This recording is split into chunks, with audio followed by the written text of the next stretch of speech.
Thank you very much for clicking on the video. एक बार फिर से आपका बहुत बहुत स्वागत है और यहाँ पे करते हैं हम रोजाना इंग्लिश की प्रैक्टिस। देखिए, despite knowing grammar you are unable to speak in English because you are trying to translate Hindi sentences into English.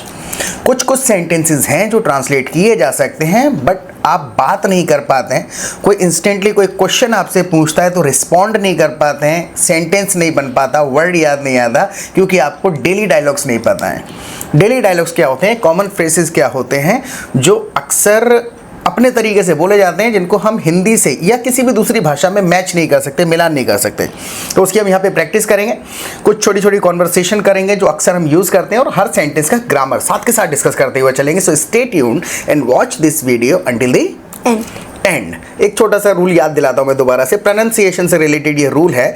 जब भी हमारा कोई वर्ड कॉन्सोनेंट से स्टार्ट होता है तो हम दा कह देते हैं, और वॉवेल से स्टार्ट होता है तो दी कह देते हैं। सो अंटिल दी एंड मैंने कहा, अंटिल द एंड नहीं कहा। इसका एक्चुअल में प्रोनाउंसिएशन से लेना देना है क्योंकि स्पेलिंग तो सेम ही रहती है, राइट। सो जैसे मान के चलिए कि मैं अब महरीन को कहने लग जाऊं जल्दी से जवाब दो।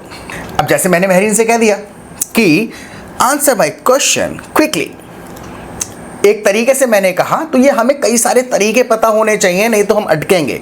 एक और तरीके से, जब भी हम किसी व्यक्ति को कुछ जल्दी करने को कहते हैं तो हम लास्ट में लगा देते हैं रियल क्विक। तो मैं कह सकता हूं answer my question real quick, get me some water real quick कह करके आप ये कह देते हैं तुरंत, बहुत जल्दी, इंस्टेंटली, राइट। तो मैं ऐसे कह सकता हूं get me some water quickly. जल्दी कहने के लिए तो हम ये डेली डायलॉग्स नहीं याद होते हैं। मैं कह सकता हूँ hurry up, get me some water, come on, get me some water. तो गेट मी सम वाटर तो पता है हमें, लेकिन जब हमें एक्सप्रेशन एक्सप्रेस करना होता है बहुत जल्दी से कुछ करके लाओ, तो हमें ये real quick, quickly, come on, hurry up ये नहीं फिट करने आते सेंटेंस के अंदर, और सुने नहीं होते इसलिए हम अटकते भी हैं। मान के चलिए मैंने कह दिया please answer my question real quick. अब कहना है रुको एक मिनट, होल्ड ऑन, राइट। अब रुको एक मिनट को ट्रांसलेट करने में अटक जाएंगे। अब किसी को रुकने को कहना है आपको, है तो क्या होल्ड ऑन कह दिया आपने, राइट। और क्या कह सकते हैं, अब आपको किसी को कहना है रुकने के लिए, कह के देखो। और क्या कह सकते हैं, होल्ड ऑन मैरिन ने कह दिया। और क्या कह सकते हैं, okay sure I am answer your question. यहाँ पर हो जाता है तो हम ट्रांसलेट करने लग जाते हैं, और ये भी कोई बुरी बात नहीं है, कर पा रहे हैं देन इट्स ओके, कर सकते हैं, ओके। हाँ, तो कैसे कहना है कि okay sure I answer your question, okay I answer your question. चलो आंसर करती हूँ आपका question, I will answer your question. लेकिन रुकने को कहना है, ये थोड़ी कहना है कि करूंगी। अच्छा, फिर होल्ड ऑन। हाँ, होल्ड ऑन कह दिया, किसी को रुकने को कह रहे हैं hold on, allow me a moment, allow me a moment, allow me a moment, allow me for a moment भी कह सकते हैं। एक तरीके से ग्रामर टूटेगी इसमें, देखो अलाउ मी अ मोमेंट दोनों ग्रामेटिकली करेक्ट है, लेकिन इतना डीप डाइव नहीं करेंगे। तो किसी को रुकने को कह रहे हैं कि एक मिनट रुको जरा यार, allow me a moment, allow me a मेले में जाने की तैयारी हो रही है, अब तो मैं कहना है रुको एक मिनट रुक जाओ बस। तो allow me a moment, allow me a moment, allow me for a moment, allow me for a moment, hold on, hold on, give me a moment, give me a moment, right.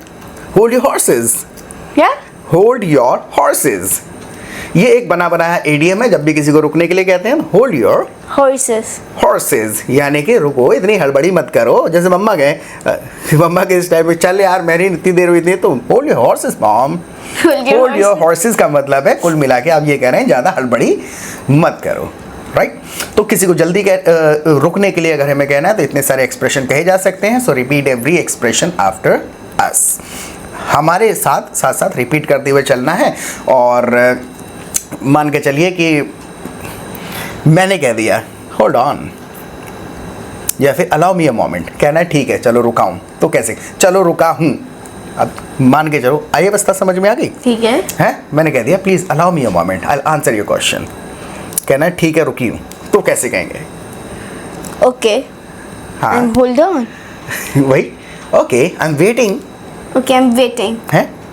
या फिर कह सकते हैं okay take your time, okay take your time, take your time, है। मैंने कह दिया allow me a moment please, कैसे कहना है कि हाँ रुकी हूँ, take your time, take your time, right.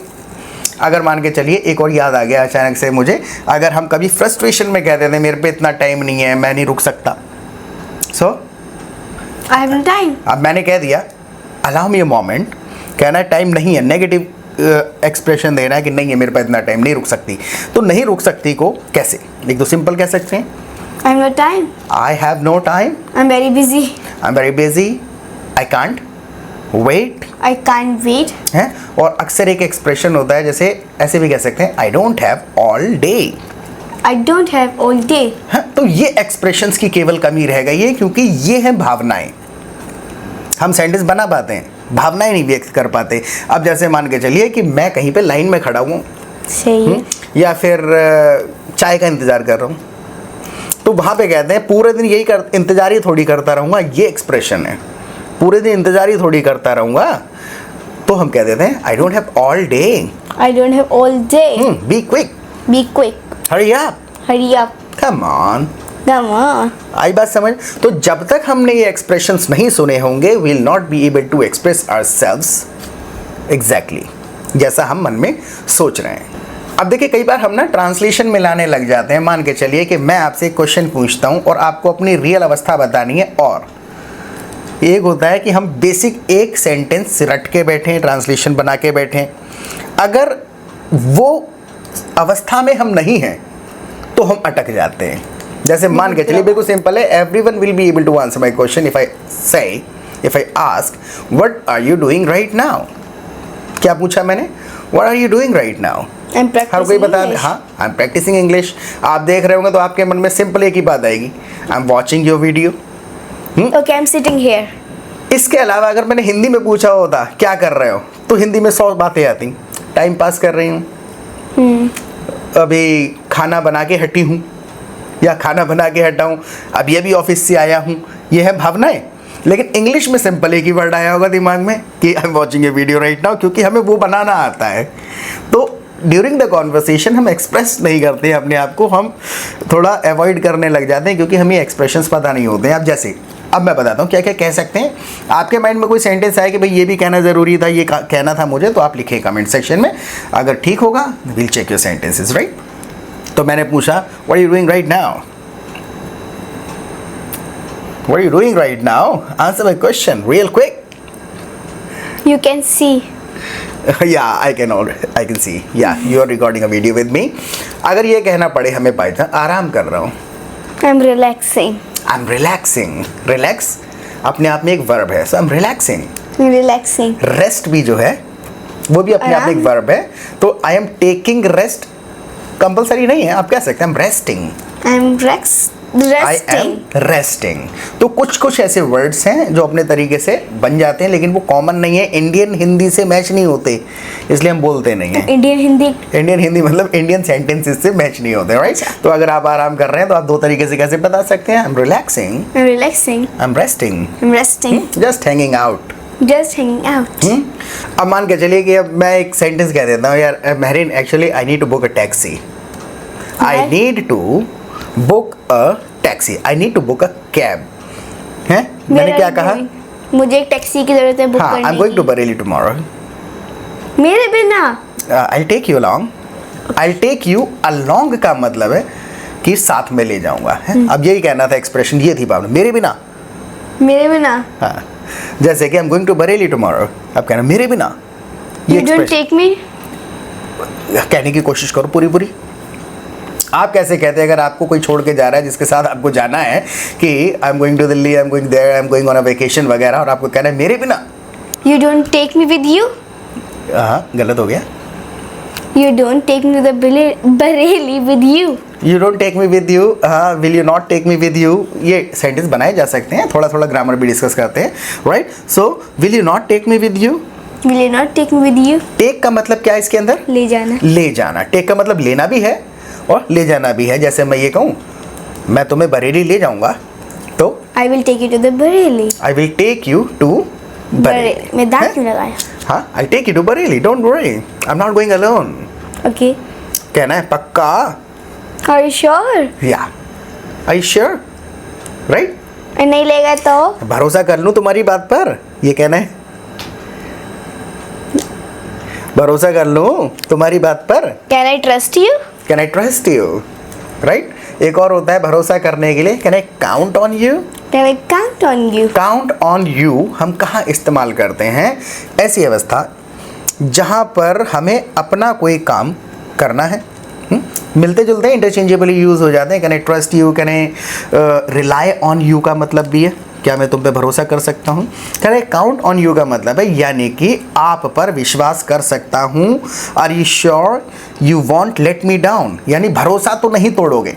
जब हमें किसी को ये आश्वासन मांगना है किसी से या देना है कि मैं भरोसा नहीं तोड़ूंगा, तो मुझ पे विश्वास कर सकते हो, आपका काम पूरा होगा, आपको धोखा नहीं मिलेगा, तो you can count on me. You can count on me. एक ऐसा वाला एक्सप्रेशन है, मतलब कि आप मुझे गिन सकते हैं अपना काम पूरा कराने में। यू कैन काउंट से समझ में आ रहा होगा ना, यानी कि बंदा जब कोई काम कराने वाला होता है तो उसके माइंड में 100 बंदे चल रहे होते हैं, ये भी काम आ जाएगा, ये भी काम आ जाएगा, ये भी, तो you can count on me यानी कि तो मुझ पर भरोसा कर सकती हो, तुम्हारा काम हो जाएगा। Right, you can rely on me. Grammar याद करते हुए चलना है, और ये याद कैसे होगी? Only by speaking. रिलाई के साथ क्या यूज़ किया हमने? You can rely On me. On me, rely to me, rely with me, in me नहीं है, so you can rely on me. मुझ पर आप आश्रित हो सकते हैं, आश्रित हो जाते हैं, या फिर you can trust me, trust के साथ कुछ भी नहीं है, you can count on me.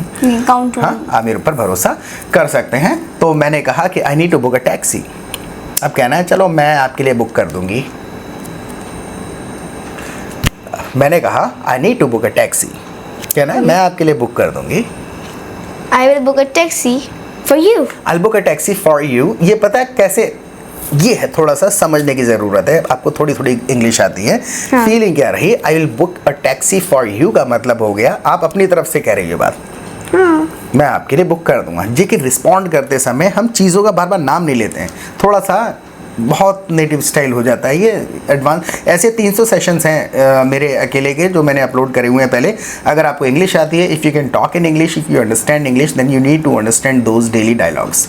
If you want to sound like a native while talking in English, तो बिल्कुल ऐसी इंग्लिश बोलेंगे जैसी अप्रोप्रिएट इंग्लिश इसको कहा जाता है। तो मैंने कहा I need to book a taxi, तो कहूँगा कि इसी की तो टैक्सी की ही तो बात हो रही है। तो सामने वाला कह देगा okay I will help you book one मतलब जिस चीज़ की बात हो रही है वही, ठीक है। Got the point? अगर बहुत सारी हुए वो तो I will book a taxi for you, या फिर I will book one for you. One का मतलब एक या दो नहीं है, वन का मतलब है वही चीज़। ठीक। जैसे मान के चलो कि अयान ने क्या करा, अयान ने तुम्हारा कलर खो दिया कोई सा। अब मैं कहूँ अरे यार ला दूंगा यार, don't worry I will get you one. Don't worry, I'll get you one. One मतलब है उसी चीज़ की बात हो रही है, so I will get you that ना कह के वन भी कह दिया जाता है, right? So I need to book a taxi, so you will book one for me. You will book a taxi for me ना कहते हुए वन कह देते हैं। तो जब वन तो वो रिस्पॉन्स जैसा साउंड करेगा, हाँ उसी चीज़ की बात कर रहे हैं जो मैंने कहा। But I will book a taxi for you थोड़ा फॉर्मल सा हो जाता है, but you can see that. Got the point? जैसे मान के चलो अगर ये कह दें कि आई होप आपको समझ में आ गया होगा, वन का मतलब है वाला, वही, यही, जोर देने के लिए इस्तेमाल हो रहा है, राइट? अब मान के चलिए कि मैंने किसी को कह दिया, महरीन को कह दिया मैंने, है लेट्स गो शॉपिंग। शॉपिंग है बहुत सारी ऐसी तो सिर्फ फेस नहीं बना रहा है, ऐसा एक्सप्रेशन बोल के भी एक्सप्रेस करना है, ठीक है? तो कुछ कुछ ऐसे वर्ड्स हैं जिनके साथ टू, फॉर, फ्रॉम कुछ भी नहीं लगता है, तो मैंने कहा लेट्स गो शॉपिंग। चलो शॉपिंग करने चलते हैं। अब कैसा लगा सुन के? अच्छा लगा? आपको पता अब है ये मुझे रिएक्शन कैसा कैसे लगा? दें, हैं? ये एक्सप्रेस कैसे करें अपनी फीलिंग को? तो कह सकते हैं साउंड्स फन। Sounds good. जब भी कुछ सुन के अच्छा लगता है तो हम साउंड वर्ड इस्तेमाल कर लेते हैं, और जब कुछ देख के अच्छा लगता है तो looks. Looks good. Great, Great, good. Great, good. तो जब भी हमें एक्सप्रेस करना है कि भाई सामने वाले ने कोई बात कही है, उस बात से हम अग्री हैं, खुशी हुई है, डर लग रहा है, तो साउंड वर्ड इस्तेमाल करके हम ये कह रहे हैं तुम्हारी बात का ये रिएक्शन है, ना कि किसी एक्शन का। जैसे मान के चलिए मैं कहूँ कि अरे रास्ते में मैं आ रहा था and I saw a ghost. झूठ बोल रहा है। मैंने एक भूत देखा। अब आपको कहना है अरे बड़ा डर अब रिएक्शन देना है, सुन के डर लगा ना, sound scary. Sounds scared. Sound scary, Scary. Sounds जैसी कहा सुन के, राइट। अब मान के चलो मैं ये कहूँ, अरे यार मैं आ रहा था और वहाँ पर मैंने लोगों को करतब दिखाते देखा। करतब दिखाने को इंग्लिश में क्या कहते हैं, आप इन कमेंट सेक्शन में बताइएगा। हैं वो मदारी लोग होते हैं, मदारी रोड वगैरह पे हैं, मैंने उनको देखा यार, वो बड़ा अच्छा करतब, like that girl was walking on the rope, that girl was walking on the rope, वो रोप से रस्सी पे चल रही थी। अब सुन के कैसा लग रहा है, मज़ा आया होगा? हाँ, इंटरेस्टिंग, साउंड्स इंटरेस्टिंग, राइट। तो सुन के जो भी लग रहा है वो साउंड्स कह करके आप ये बता रहे हैं, सुन के लगा है। अब मैंने कह दिया let's go shopping, sounds great, sounds good, sounds good, तो सुन के, right. Well it's 11 o'clock at night. हाँ, वेल लगा दिया, वैसे यही छोटी छोटी चीजें, right. So well it's already 11 o'clock, well it's already 11, पहले 11 बज चुके हैं। मैं कहूँ नहीं, फिर भी देर नहीं हुई है, it's still not too late, still not it's है इसके अंदर, it's still not too late, too late, अब भी ज़्यादा देर नहीं हुई है। और अगर मैं ये कहूँ फिर भी जा सकते हैं, इट्स नेवर टू लेट। अब मैं यहाँ अपनी अवस्था की बात कर रहा हूँ, कभी भी निकल जाते हैं हम। So it's never too late, it's never too late, it's still not too late. It's never too late का मतलब है, जैसे मान के चलो कोई बंदा ड्रामे कर रहा है, ये वो वाले इडियम का है कि जब जागो तभी सवेरा। ये है कि जब तुम शुरू कर दो तभी अच्छा है, तो कह देते हैं इट्स नेवर टू लेट, यानी जब चाहो तब शुरू कर सकते हो, कभी भी ऐसा नहीं कि बहुत देर हो गई हो। ठीक है। तो आई होप आपको समझ में आ गया। तो मैंने कह दिया लेट्स गो शॉपिंग, तो कई सारे रिएक्शन है, आप कह के देखो क्या कहेंगे। हैं तो सुन के कैसा लगा? Sounds fun, sounds good, sounds great, sounds good, I will be glad to go there, I will glad to go. सुन के अच्छा लगा? I am glad to hear that, I am glad to hear that. कोई भी खुशखबरी सुनी, I am glad to hear that, I am glad to see that, I am glad to see you. कहना है मुझे भी बड़ी खुशी हुई। याद करो पिछले वाले सेशन में भी कर रहा था थोड़ी देर पहले, मुझे भी सुन के खुश, मैंने कहा I am glad to see you. अब तुम्हें भी खुशी हुई है तो I glad to, you too, you too, सिर्फ इतना कह देंगे। पूरा सेंटेंस क्या है? I am glad to see you too, see you too, T double O लगा दिया ना लास्ट में, यानी मुझे भी सेम है। So I am glad to see you too, लेकिन पूरा ना सेंटेंस बोलते हुए रिस्पॉन्ड कर रहे हैं, तो मैंने कह दिया I am glad to see you, you too, you too. Me too नहीं कहते हैं, वो हमने पिछले सेशन में बता दिया था। और जो पहला वाला पार्ट आपने नहीं देखा है, बहुत इंपॉर्टेंट उसके अंदर सेंटेंसेस हैं, उसका लिंक डिस्क्रिप्शन में दिया हुआ है, उसको भी देखिएगा। यू टू कह दिया, सेम हियर कह दो, सेम हियर, सेम हियर का मतलब भी वही, राइट। जैसे मैं कहूँ वी आर गोइंग शॉपिंग, हम शॉपिंग पे जा रहे हैं, अब कहना हम भी जा रहे हैं, हम भी जा रहे हैं, तुरंत याद आना। we also go, we are also going, we are also going, also का यूज कर लिया, we are going to, we are going to, same here, same here, right। तो मिलान ना करते हुए अवस्था ही तो शेयर कर रहे हैं, सेम हियर। मैंने कह दिया I am going shopping, same here, same here, मैं भी जा रही हूँ। मैं कहाँ? शॉपिंग किस जगह?